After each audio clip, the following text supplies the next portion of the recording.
Menurut laporan yang dilansir media Ukraina Defense Express, lembaga think tank Govini memperingatkan bahwa proyek rudal-rudal hipersonik baru yang diharapkan akan memperkuat militer Amerika Serikat ternyata sebagian komponennya masih tergantung dari buatan China. Itu disebabkan karena Pentagon sekarang fokus pada pengembangan teknologi baru seperti kecerdasan buatan dan energi terarah. Oleh karena itu, pejabat departemen mengatakan bahwasanya mereka perlu memastikan agar tidak memberi jalan kepada negara-negara asing untuk ikut andil ke industri pertahanan. Sebagai bagian dari Federal Scorecard tahunannya, firma analis Govini menemukan bahwa pemasok tingkat 1 dalam rantai pembuatan senjata hipersonik agar melakukan pekerjaan yang baik untuk menjaga agar perusahaan China keluar dari proses tersebut. Vendor Tier 1 merupakan di antara 7 perusahaan terbesar yang bekerja paling dekat dengan Departemen Pertahanan Amerika Serikat dalam pengembangan teknologi itu.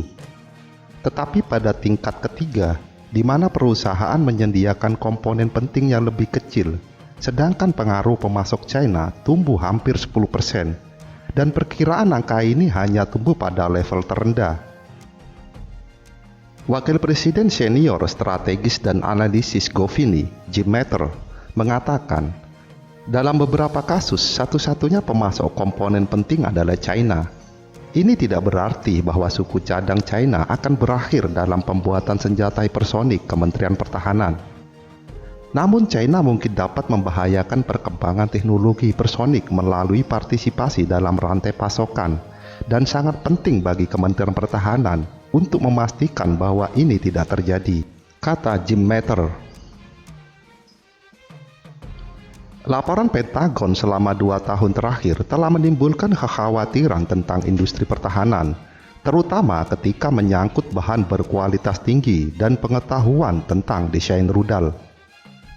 Dalam beberapa kasus, satu-satunya pemasok bahan penting adalah China, negara yang ingin dikalahkan oleh Amerika Serikat yang ternyata telah berinvestasi pada senjata hipersonik. Pada bulan Maret 2020, Pentagon mengumumkan bahwa mereka mulai terjun secara serius ke pusat industri hipersonik, juga untuk memahami kerentanan pemasok tingkat bawah. Penelitian ini sedang berlangsung, sementara itu para pejabat mengakui bahwa akibat pandemi COVID-19 telah mempengaruhi pemasok kecil. Govini juga menemukan bahwa dibandingkan dengan China, Amerika Serikat lebih fokus untuk berinvestasi dalam teknologi kuantum dan anggaran penelitian, pengembangan, pengujian, dan evaluasi Pentagon. Dan untuk tahun fiskal 2021, untuk program teknologi kuantum telah menyusut hampir 10% sejak 2019 dan telah menelan anggaran sebesar 3,2 miliar dolar pada tahun fiskal 2021 untuk program tersebut.